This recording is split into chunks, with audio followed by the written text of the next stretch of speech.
We're getting off to a good start this morning, and we're still playing around on the US side, so I'm optimistic. The bite's good in spite of the north wind, but the big news this week is we got Canada is opening up for bass. That's the big news. If you stay to the end, I've got some spots to show you, some big areas to show you that'll be really hot on the Canadian side, and these bass on the Canadian side are not pressured, and it's going to be a lot of fun. So anyway, have a great weekend, and we'll get more of these.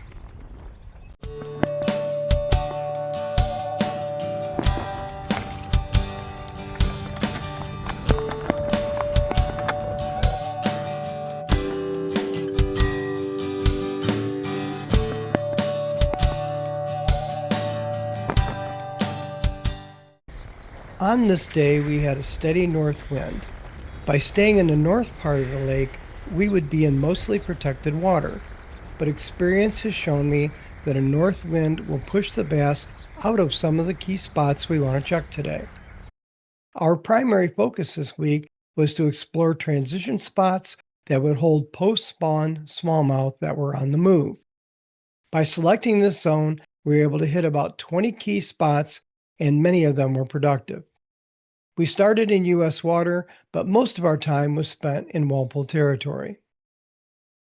The first spot we hit was a sandy break with cabbage. It was in line with the channel current. It was pretty quiet until a Mayfly slick passed over the cover and we got our first smallmouth. We hit a transition spot up the middle channel and busted out.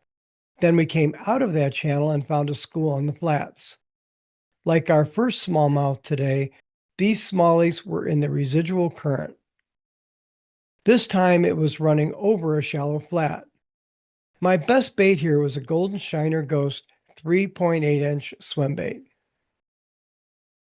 Transition spots are key because smallies are on the move and have no choice but to swim around them to get from point A to point B.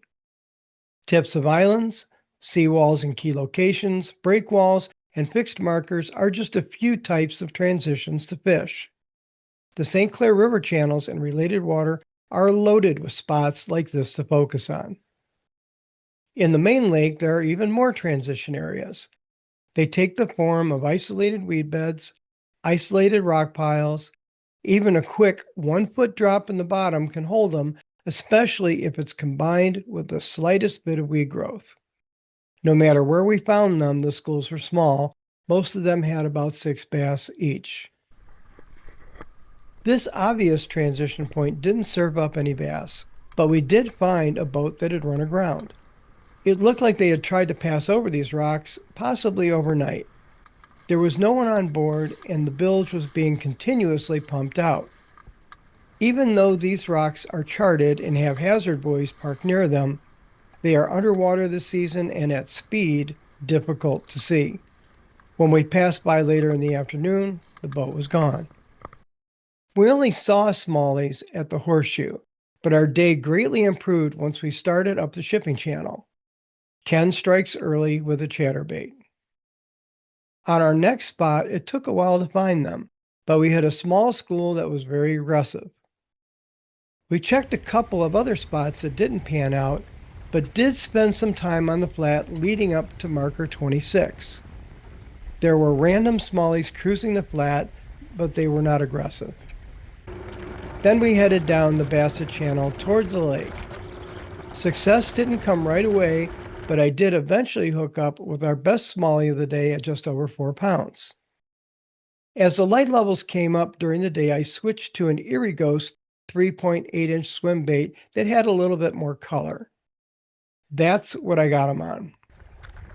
For the second week in a row, we spent some time working through bulrushes in the open water and never saw a single smallie.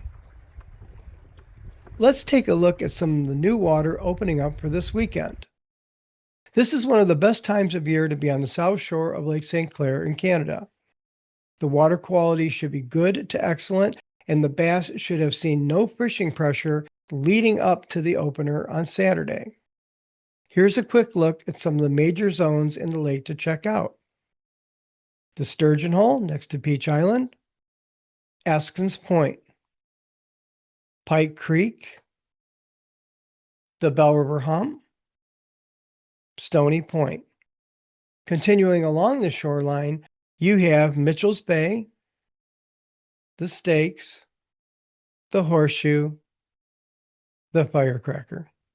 With all this new water being open this weekend, maybe it's time to go on a little smallmouth adventure. God bless and good fishing.